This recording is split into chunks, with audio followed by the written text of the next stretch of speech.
43 साल की एक महिला के चेहरे पर 88 मुहासे हैं।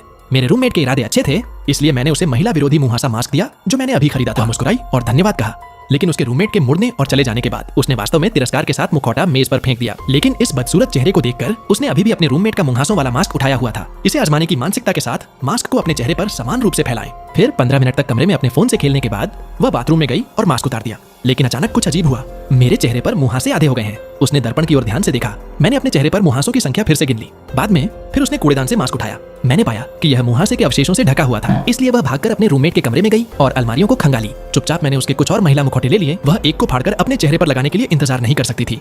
नकाब उतारने के बाद उसके चेहरे के मुहासे फिर से आधे हो गए और वह बहुत खुश थी। फिर मैंने इसे दोबारा लगाया और मेरे माथे पर जो था वह चमत्कारिक रूप से गायब हो गया। फिर उन्होंने लगातार मास्क बदलना शुरू कर दिया। उसने उम्मीद से अपनी छोटी सी हथेली को थपथपाया। मुझे लगता है इस बार जरूर कोई नहीं बचेगा। लेकिन जब उसने मास्क को उतारने के लिए अपने हाथों का इस्तेमाल किया तो उसने पाया कि मास्क बिल्कुल भी नहीं हिल रहा था। उसने अपने चेहरे के हर कोने को फिर से छुआ और पाया ऐसा लगता है कि मास्क त्वचा के साथ घुल मिल गया है। वो नकाब चाहे कितनी भी उधेड़ ले, लेकिन नकाब नहीं उतरा, चाहे मैं कितनी भी कोशिश करूं। क्या आप ऐसे मास्क का इस्तेमाल करना चाहेंगे?